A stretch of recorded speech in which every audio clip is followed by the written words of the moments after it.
خداوند متعال دستور داده که همتون به آدم سجده کنین.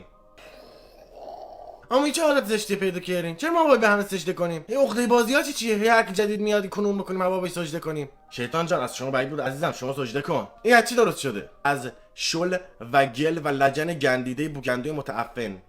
عمرن من سجده نمیکنم به آبگو. سلام علیکم. آقا عرق کی میخواست؟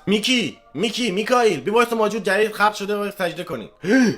بیا ببین یاد بگیر. من عمرن کارو نمیکنم. من میخوایم الله به درتون میخورم. دستور خدا هست. بودو. آقا ما اصلا سجده نمیکنیم. برش من باید به ان گندیده سجده کنم.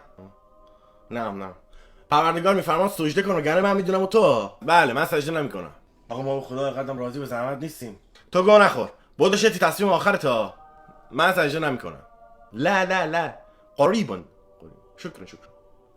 آقا شما عزل شدی. شما از تمام رتبه و درجات و تمام پستات عزل شدی. فقط میتونی نار گول بزنی. بگو اما نکن یارب. قل چی؟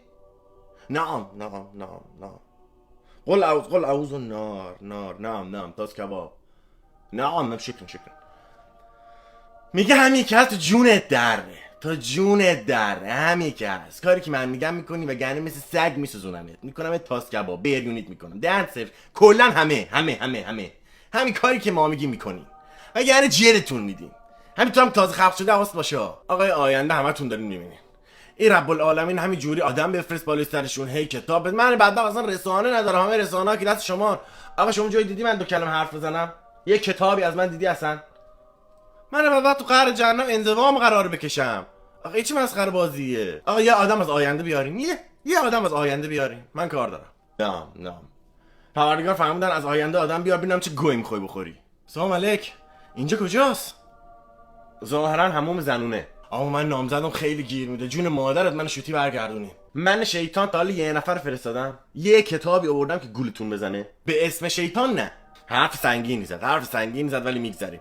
آقا من این آینده رو دارم میبینم. این آینده. من بدبخت اصلا معلوم هست کدوم قبرستونیم. نه من کدوم قبرستونیم. خدا وکیلی. من این آینده رو دارم میبینم. ایشون هی میگه من یکیم، من بهترینم، من نازترینم تو کتاباشا. من خیلی خفنم، من قشنگم، مهربونم، کیوتم، با حفظ سمت کونتون میذارم. اگه به حرف من گوش ندین میسوزونمتون، جلتون میدم. یه بار من چیا گفتم؟ چند تا خدا هست تو دنیا؟ 1000 تا. چند تا شیطان هست؟ سالار یکی دونه واحد خودتی. یه بار شد از خودم تعریف کنم. یه لحظه. پاشو میکائیل بدبخت. پاشو خای مالی هنوز سجدن. پاشو پاشو. کس نگفت پاشن خب.